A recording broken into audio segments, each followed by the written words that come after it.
अस्सलामुअलैकुम वरहमतुल्लाहि वबरकातुहू।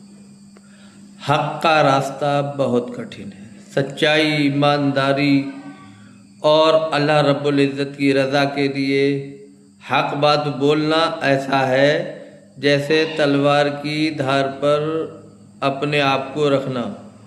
हक़ानियत और अच्छी बात, इंसानियत और तमाम अल्लाह रब्बुल इज़्ज़त के अहकामात को उभारने के लिए अपने आप को इस राह में मुकम्मल तरीके से लगाया जाता है जिसमें दिल और दिमाग पूरा मुतमईन हो और आप पूरी तरीके से उसी तरफ अपना ध्यान रखें और सिर्फ़ एक ही मकसद दिल और दिमाग में हो कि अल्लाह की रज़ा हासिल करनी है।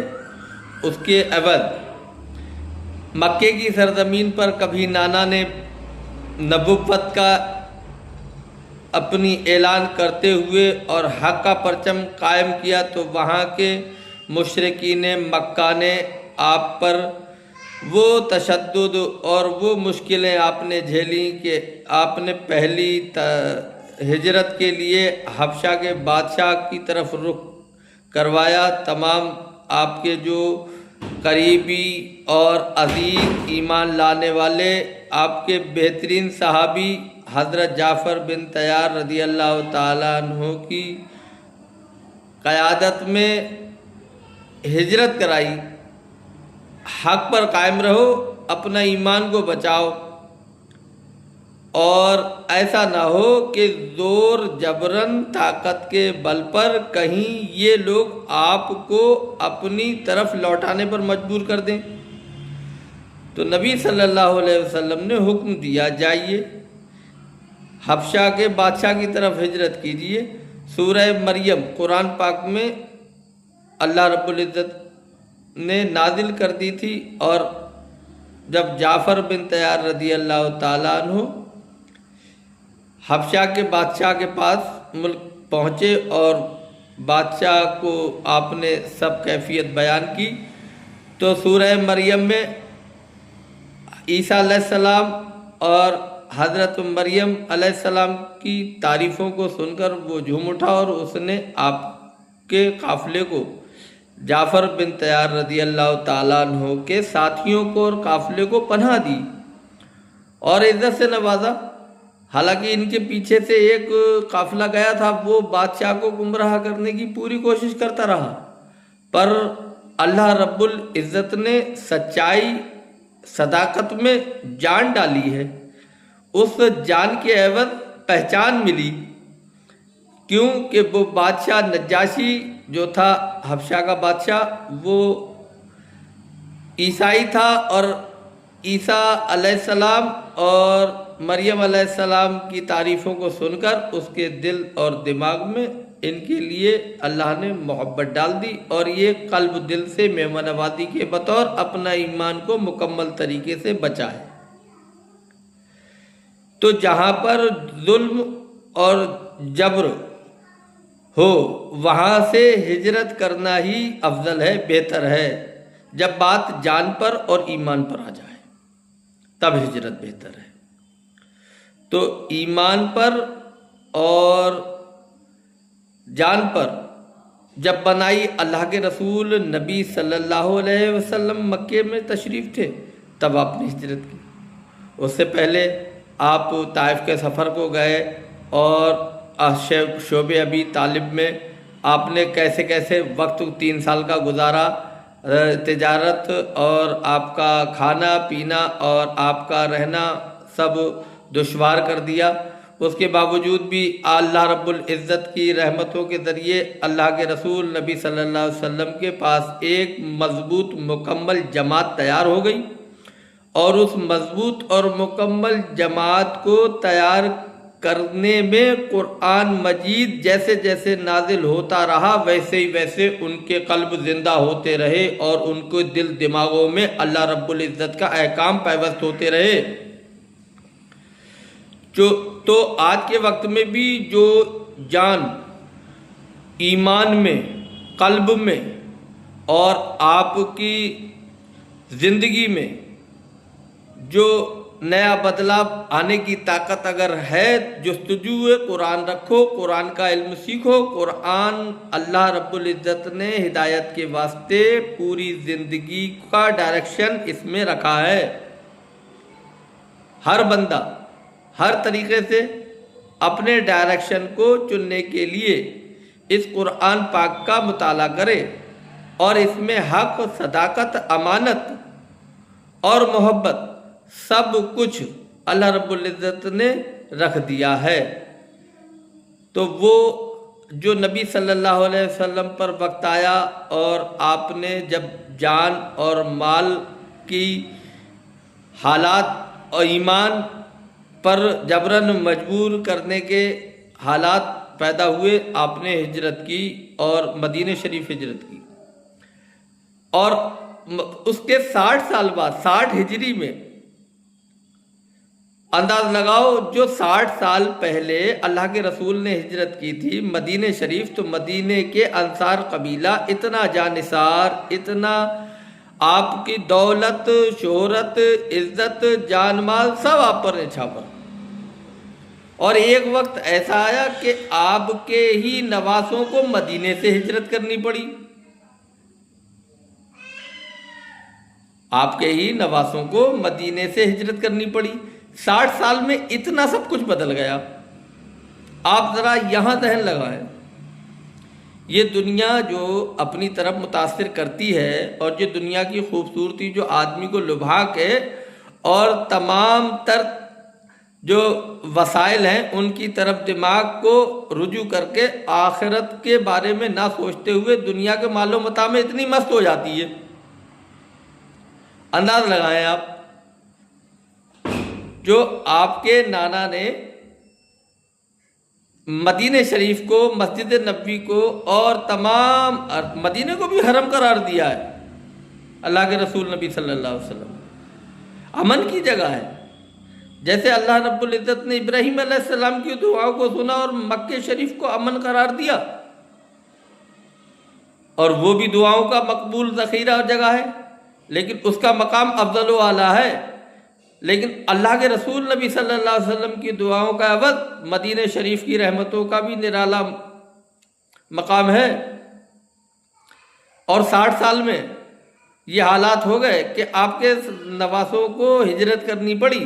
ये हिजरत की वजह थी, जुल्म, ज़्यादती, जबर, बैत का मतलब यानी तुम मेरे जो भी उसूल हैं और जो मैंने अपनी बादशाहत कायम की है इस पर तुम अपनी मोहर लगाओ, तभी ये खिलाफत हो जाएगी। सिर्फ 2 ही बातें थी दिमाग में कि इमाम हुसैन रज़ी अल्लाह ताला अन्हु को साथ लेकर और अपने मुकम्मल तरीके से इनसे जबरन बैत ली जाए और खिलाफत कायम, दुनिया में खिलाफत का ढंढोरा पीटा जाए। हालांकि वो खिलाफत कैसे थी, क्योंकि उनके वालिद अमीर माविया उससे पहले ये कर चुके थे। हज़रत अली रज़ी अल्लाह ताला अन्हु तक खिलाफत थी। हज़रत अली रज़ी अल्लाह ताला अन्हु को मदीने में इतना जीना दुश्वार कर दिया, इतना मुश्किलें सामने आई कि आपने आगे की ज़िंदगी भी देखी। हज़रत अबू बकर, हज़रत उस्मान गनी रज़ी अल्लाह ताला अन्हु, उमर फ़ारूक रज़ी अल्लाह ताला अन्हु की शहादत, उस्मान गनी रज़ी अल्लाह ताला अन्हु की शहादत, ये तमाम शहादतें आपको याद थी। आपको मुकम्मल तरीके से ये सब कुछ याद था कि मदीने शरीफ के अंदर इस मुझसे पहले जो 3 खलीफा गुजर चुके हैं उनके साथ क्या सुलूक हुए। उन्हीं लोगों ने सुलूक किए हैं जो जमातों में नमाज पढ़ रहे हैं, जो दुरूद शरीफ भी पढ़ रहे हैं, अल्लाह अकबर के नारे भी बुलंद कर रहे हैं। उन्हीं लोगों ने ये काम किए। वरना मस्जिद में आके कोई किसी को शहीद कर दे इतनी हिम्मत होती है? किसी हाल इतनी हिम्मत नहीं होती। और मस्जिदों में ये शहीद हुए हज़रत उमर रज़ी अल्लाह ताला अन्हु, अबू लोलो। तो वो कलमा पढ़ने वाले, मुसलमान होने का ढोंग रचाने वाले ही ऐसे लोग थे जिन्होंने ये हालात कायम की। हज़रत अली रज़ी अल्लाह ताला अन्हु ने अपने खिलाफत के दौर में कूफे को चुना। कूफे गए, कूफे के लोगों ने जानिसारी दिखाई, वफादारी दिखाई। उसके बाद हज़रत इमाम हुसैन रज़ी अल्लाह ताला अन्हु तमाम अहले बैत मदीने में अपना गुजर बसर कर रहे थे, लेकिन यहाँ पर गवर्नर, वहाँ गवर्नर, यहाँ शिमर, वहाँ हुर, बाहर तमाम ताकतें उसी यजीद की। यजीद अमीर माविया रज़ी अल्लाह ताला अन्हु का बेटा, अल्लाह रहम करे।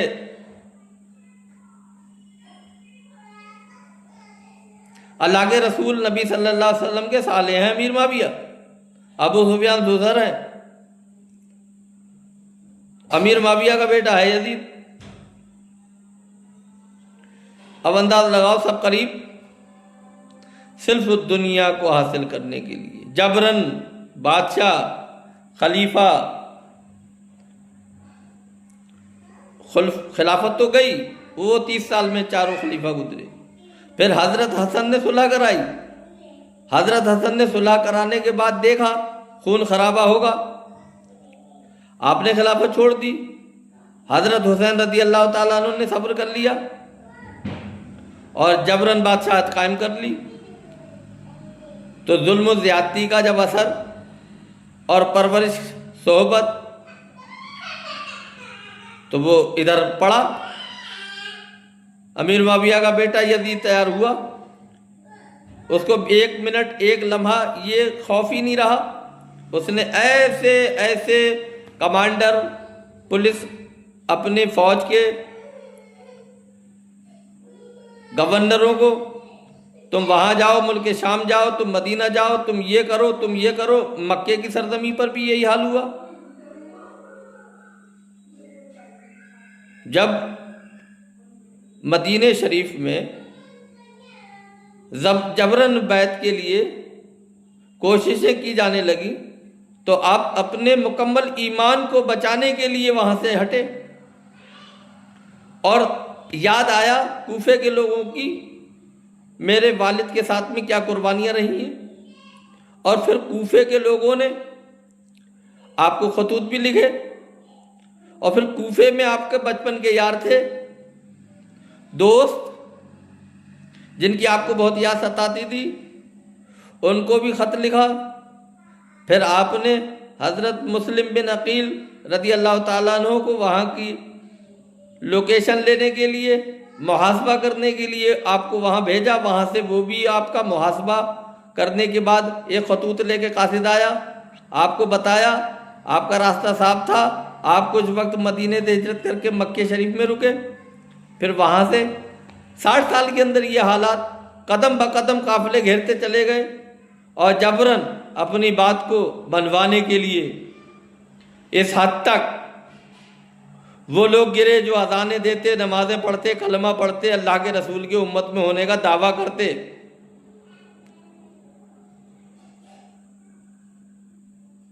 समझें आप, लेकिन हक से मुंह ना मोड़ा।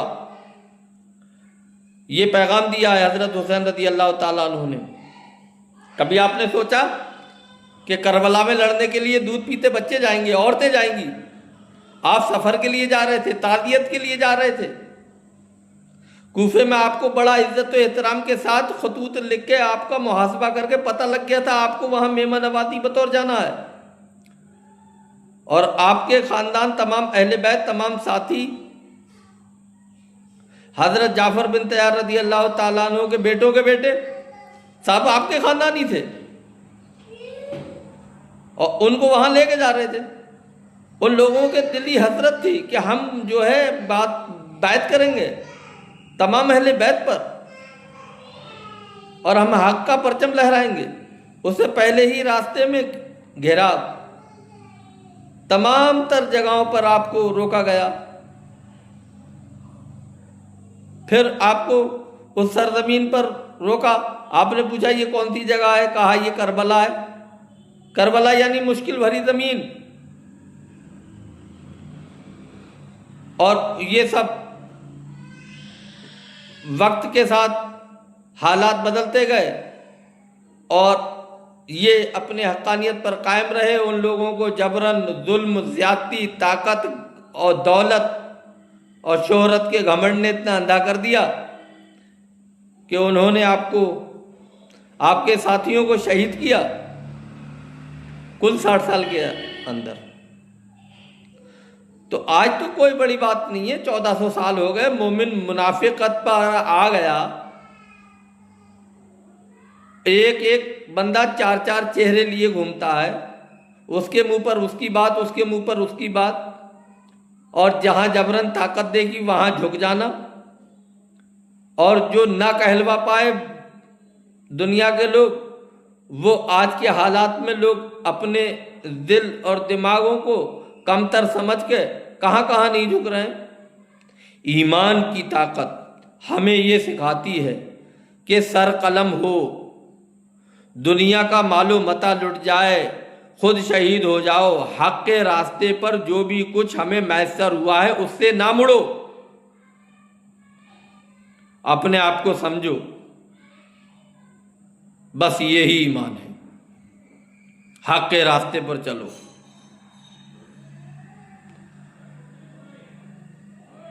अल्लाह हम सबको हिदायत नसीब फरमाए।